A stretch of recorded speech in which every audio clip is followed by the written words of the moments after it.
চলো বন্ধুরা, আমার এই ভিডিওর মাধ্যমে তোমরা আজকে ভগবান এবং দেব দেবী বিভিন্ন রকমের সিনারি দর্শন করতে চলেছো।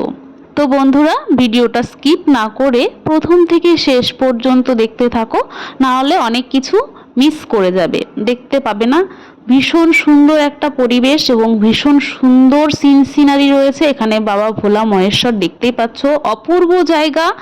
তো এই ভিডিওটা অনেক আগেকার, বলতে রাস পূর্ণিমার ভিডিও, ঠিকই শুনেছো, একটু লেট হয়ে গেছে। তো আমি তো বরমাশাইয়ের কাছে এসেছি, তার জন্য একটু ব্যস্ত ছিলাম, ভিডিওটা এডিট করে উঠতে পারিনি বলে তোমাদের মাঝে শেয়ার করতে পারিনি, তার জন্য আমি খুবই দুঃখিত। তো অনেকের মনেই প্রশ্ন হচ্ছে জায়গাটা কোথায়, চলো আর বিলম্ব না করে তোমাদের কাছে শেয়ার করেই দিই।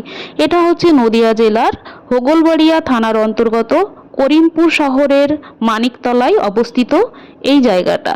তো কিভাবে আসবে, যারা কৃষ্ণনগরের সাইড থেকে আসবে তারা কৃষ্ণনগর থেকে এসে করিমপুর বাস স্ট্যান্ডে নামবে, যে কোনো টোটো অটো ধরেই মানিকতলা বললেই নিয়ে চলে আসবে। আর যারা বহরমপুর সাইড থেকে আসবে তারা করিমপুরে এসে কিংবা নাটনার মোড়ে নেমে বললেই এই মেলায় নিয়ে চলে যাবে। তো এটা নাটনার মোড়ে থেকে ভেতরের দিকে যেতে হয়। একটা চলে গেল শিকারপুর লাইন আর একটা চলে গেল মানিকতলা। তো আশা করি বোঝাতে পেরেছি। কি অপরূপ সুন্দর রাধা গোবিন্দের মূর্তি, তাই না বলো বন্ধুরা? সবাই একবার প্রেম সে বলো রাধে রাধে, হরে কৃষ্ণ। চারিদিকে দেখছো অপরূপ সিনারি, এত সুন্দর সিনারি যা দেখে যে কেউ মুগ্ধ হয়ে যাবে। তো আমার তো ভীষণ ভালো লাগছে, তোমাদের কেমন লাগছে একটু অবশ্যই কমেন্ট করে জানিও। চারিদিকে শুধু রাধা গোবিন্দ রাধা গোবিন্দ, আর অন্যান্য সিনারি রয়েছে বাবা ভোলানাথের বিভিন্ন রকম সিনারি। তো এখানে দেখো কীর্তন করছে সবাই।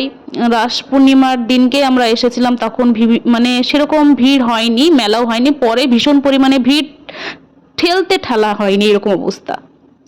কারা কারা এই মেলাতে এসেছো আমাকে একটু কমেন্ট করবে। যারা যারা এই মেলাতে এসে আমার ভিডিওটা দেখছো অবশ্যই আমাকে একটু ছোট্ট করে কমেন্ট করবে, সুন্দর একটা কালী মূর্তি দেখে নিলে।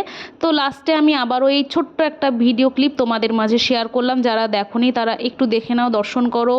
আবারও বলো প্রেম সে রাধে রাধে। তো ভগবান দেখো অষ্টসখী নিয়ে মানে যে রাসটা করেছিল সেটারই সিনারি এখানে করেছে, সুন্দরভাবে ফুটিয়ে তুলেছে। তোমাদের কেমন লাগছে তার মতামত একটু কমেন্টে জানিও। এখানে ভীষণ বড় একটা মেলা হয়, তো মেলাটা আমি তুলে ধরিনি, গত বছরের একটা ভিডিওতে আমি দিয়েছি, এবছর শুধু সিনারি তুলে ধরেছি।